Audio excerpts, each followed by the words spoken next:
हम 90% है, लेकिन वो कहां है ये बात अभी तय नहीं हो पा।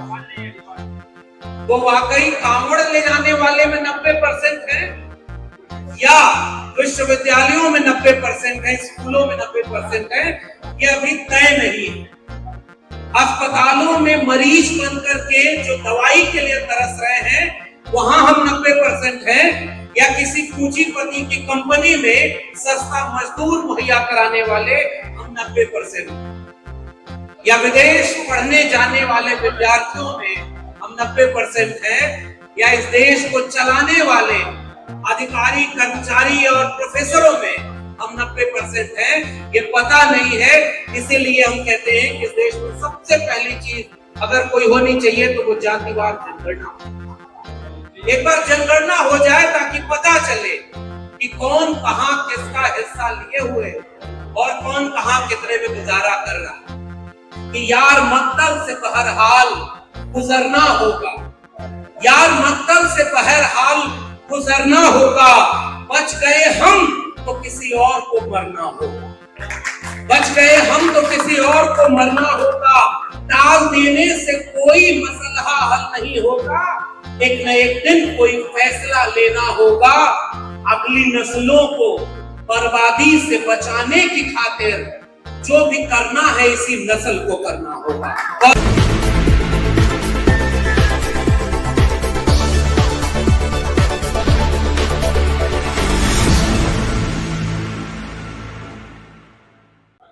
धार्मिक किताबों में लिखा जाता है कि धर्म की किताबों को जितनी बार पढ़ेंगे कष्ट दूर होगा, लेकिन हमारी विचारधारा कहती है कि अपनी विचारधारा की बातों को जितनी बार दोहराएंगे उतनी बार कष्ट दूर होने की गुंजाइश ज्यादा बढ़ेगी।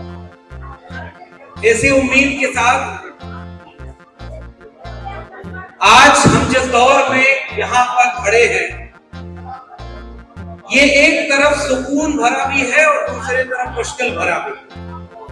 सुकून इस बात का है कि जब इस मुल्क में इस बात का इम्तिहान होना था कि कुछ दिन पहले जमहूरियत में लोग वोट देकर के तय करना था कि कौन देश में हुक्मरान बनेगा और वो इस देश को इस मुल्क के आईन से चलाएगा या उसे बदल देगा।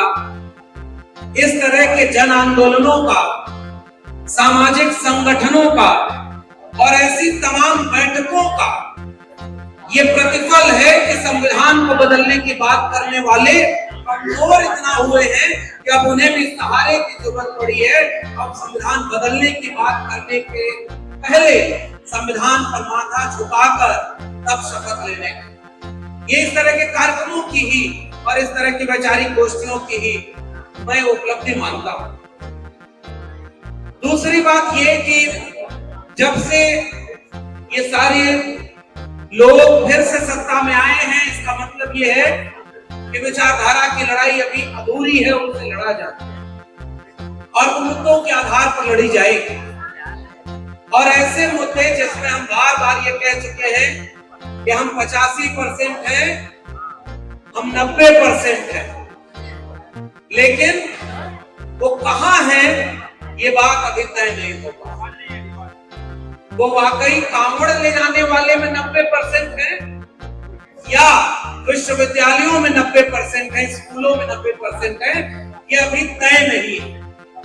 अस्पतालों में मरीज बन करके जो दवाई के लिए तरस रहे हैं वहां हम 90% हैं, या किसी पूंजीपति की कंपनी में सस्ता मजदूर मुहैया कराने वाले हम 90%, या विदेश पढ़ने जाने वाले विद्यार्थियों में हम 90% हैं, या इस देश को चलाने वाले अधिकारी, कर्मचारी और प्रोफेसरों में हम 90% हैं, ये पता नहीं है।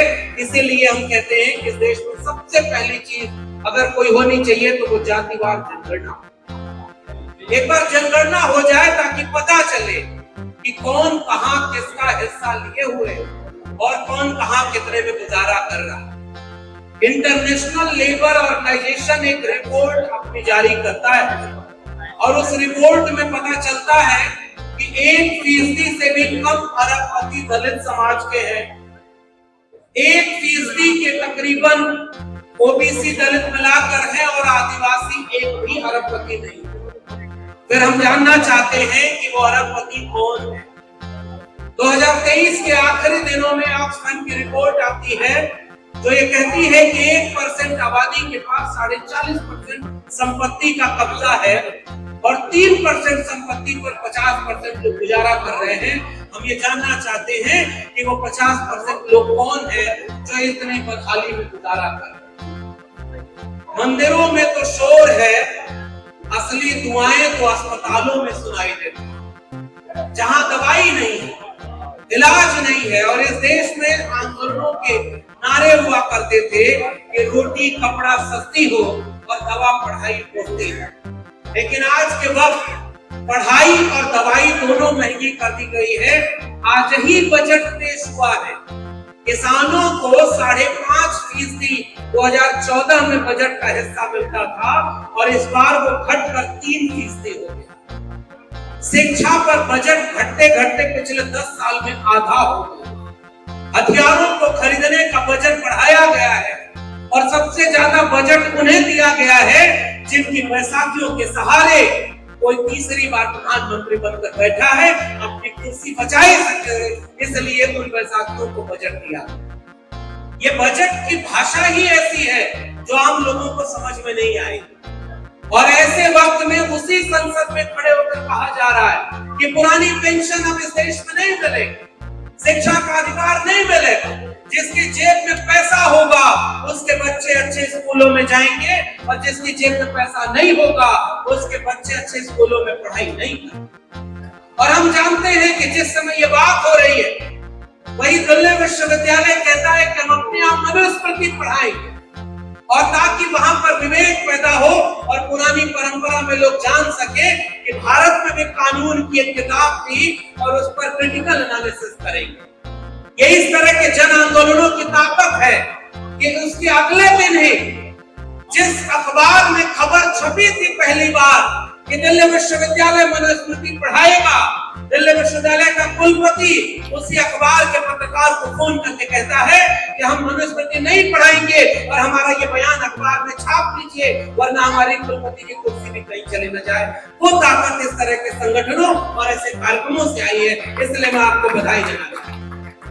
वरना आज वो मनुस्मृति का फैसला बेशक वापस ले लिए हैं, लेकिन इतना याद रखिए उनके दिलों में मनुस्मृति है। वो बाबा साहब के संविधान को नहीं मानते, किसी और रास्ते को मनुस्मृति लागू और मनुस्मृति लागू करने की जरूरत ही कहां बची। अब उन्हें विश्वविद्यालयों में जो सिलेबस बनाया गया है, एनसीईआरटी की किताबों में जो सिलेबस बनाया गया है, उसी विश्वविद्यालय में 300 रामायण के रामानुजन का उसे सिलेबस से निकाल दिया गया। प्रोफेसर कांचालैया की किताबें उसी विश्वविद्यालय से निकाल दी गई। उसी विश्वविद्यालय से महाश्वेता देवी का उपन्यास जो आदिवासी महिलाओं के शोषण पर था, द्रौपदी, उसे निकाल दिया गया। और अब मनुस्मृति पढ़ाने के लिए क्रिटिकल सेल डेवलप करने का तर्क लेकर अगर आपका आंदोलन कमजोर होगा तो वो प्रयोग जो तालाब में पत्थर डालकर किया गया था वो फिर से लागू कर दिया और इसलिए खतरा है। लेकिन वो लागू हो चुका है क्योंकि किसी और रूप से एनसीईआरटी की किताबों में, अब एनसीईआरटी की किताबों में जो दंगे हुए वो नहीं पढ़ाए जाएंगे। एनसीईआरटी की किताबों में प्राचीन काल हिंदू काल होगा, मध्यकाल मुसलमान काल होगा और आधुनिक काल में कहा जाएगा कि जाति व्यवस्था उत्पन्न हो गई। एनसीईआरटी की किताबों में सारा सिलेबस बदल दिया गया है। आप कहते थे अशोक का राज, अब वहां पर भी सिलेबस बदल दिया। जो स्कूल में पढ़ने भी जाएंगे उनको आप क्या पढ़ाएंगे, ये तो हम बचा ही नहीं पाए। और इसमें ईडब्ल्यूएस आरक्षण कहीं लागू ना हो, बैकलॉग मिल जाएगा ईडब्ल्यूएस में। और आज के तारीख में बड़े बड़े कोचिंग मास्टर जो मोटिवेशनल स्पीकर बने हुए हैं वो किसी इंटरव्यू में कहते हैं कि ओबीसी के लोगों ने दुरुपयोग किया है आरक्षण का, शेड्यूल्ड कास्ट और शेड्यूल्ड ट्राइब के लोगों ने दुरुपयोग किया आरक्षण का और ईडब्ल्यूएस पर कोई बात नहीं करते। और मेरिट की दर तक चला जाता है जब 3 नंबर पर जिस परीक्षा में ईडब्ल्यूएस के कट ऑफ गई उत्तर प्रदेश के नर्सिंग एडमिशन में, वहां पर एससी एसटी के कट ऑफ 50 नंबर के ऊपर। जो कल तक मेरिट की बात करते थे उनका ईडब्ल्यूएस की कट ऑफ सबसे नीचे आ गई। लेकिन उनके लोग सत्ता में हैं, इसलिए जिन वैकेंसीज में ओबीसी को 27% की बजाय 7% आरक्षण मिल रहा है, वहां ईडब्ल्यूएस को 10% की बजाय 20-25%, क्योंकि वो सत्ता में बैठे हैं। और अब उन लोगों ने आरएसएस के लोगों को प्रोफेसर बनाया, कुलपति बनाया, प्रिंसिपल बनाया, अधिकारी बनाया, और अब एक फरमान जारी कर दिया है कि अगर आप आरएसएस के हैं तो किसी भी कार्यक्रम में जा सकते हैं, अब आपकी नौकरी नहीं छीनी जाएगी। पता लगाना कि बहुजन महानायकों की बात लिखने पर इस देश में कितने लोगों की नौकरी छीन ली गई। अब ये देश ऐसे बढ़ता है। आरएसएस के लोगों को पहले देश के हर संस्थान में भर दिया गया, और अब उनकी रोक हटा दी गई कि आरएसएस के लोग कहीं भी जा करके अपने विचारधारा का प्रचार कर सकते हैं। इसलिए अब इस देश में सीधी लड़ाई है। मुसलमानों को टारगेट करने के लिए नेम प्लेट लगाया जाएगा। तो मैं तो कई बार ये सोचता हूँ, आम बेचने का ठेला लगाने वाला अगर नेम प्लेट में लिखा होगा कि ये अभिषेक की दुकान है, तो वो आम कैसे बताएगा कि बाग अकरम की थी जिससे वो आम तोड़ करके अभिषेक बेच रहा है। ये आम के पास तो मुंह नहीं है कि वो बताएगा कि किसके हाथ से दूध चल करके उस चाय की दुकान तक पहुंचा है। ये तो एक फर्क जो आर्टिकल 1956 में छुआछूत निरोधक अधिनियम बनाया गया, अब तो फिर से ये छुआछूत लागू करने की बात करते हैं। इसलिए क्योंकि वो मुसलमानों के खिलाफ सामने देखते हैं, वो इस देश के दलितों और पिछड़ों के खिलाफ है।